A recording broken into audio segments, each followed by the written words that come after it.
મારું નામ Prakashsinh Gohil, advocate, Rajkot notary એસોસિએશનનો પ્રેસિડેન્ટ છું અને મારું મૂળ ગામ બજુડ, તાલુકો ઉમરાળા, જિલ્લો ભાવનગર.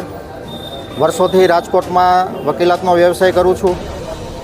તાજેતરમાં જે રૂપાલા સાહેબે જે અમારી બેન દીકરીઓ વિશે, માતાઓ વિશે જે ટિપ્પણીઓ કરેલી છે એને અમે રાજકોટ ગિરાસદાર ક્ષત્રિય એડવોકેટ ફેડરેશન સતત એને વખોડી કાઢીએ છીએ. આ જે શબ્દો બોલ્યા છે એ અપમાનજનક શબ્દો છે. આવા શબ્દો ક્યારેય માફ કરી શકાય તેવા નથી, કારણ કે અમારી ક્ષત્રિયો વિશે જે ટિપ્પણીઓ કરી છે એ બાબતે ક્યારેય એને માફ કરી શકાય એવા શબ્દો નથી.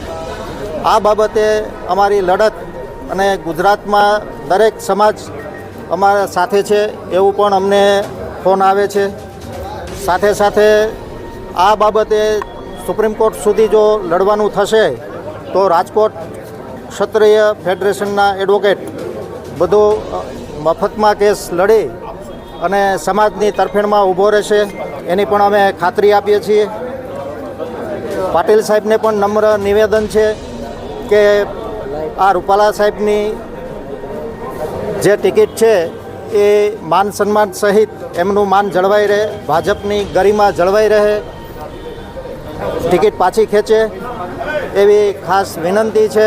રિક્વેસ્ટ ભાષામાં અમે કહીએ છીએ, જો ભાજપ આ ટિકિટ નહીં ખેંચે તો એને તમામ ક્ષત્રિયોની વિરુદ્ધ પોતે પાટીલ સાહેબ છે એવું પણ અમને લાગશે અને ક્ષત્રિયોની ભાજપને જરૂર નથી એવું પણ અમને એવું અનુમાન અમારે કરવાનું રહેશે.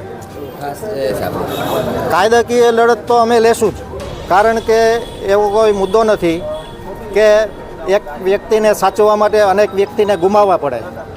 ખરેખર એને વિચારવું જોઈએ પાટીલ સાહેબને અને ભાજપના મુખ્ય વડા જે હોય તે એને કે ભાઈ આ જે ટિકિટ છે એ પરત ખેંચવી જોઈએ અને પરત ખેંચવાને લાયક જ છે. આવી કોઈ વ્યક્તિને પોતે એક પ્રતિષ્ઠિત વ્યક્તિ હોવા છતાં, પોતે સિનિયર સિટીઝન હોવા છતાં આવા શબ્દો જે બોલ્યા છે એ ખરેખર અમારી ક્ષત્રિયોને અપમાનજનક લાગે એવા શબ્દો છે. આ સહન ન થાય, આ ક્યારેય માફ શબ્દો થાય એવા છે નહીં.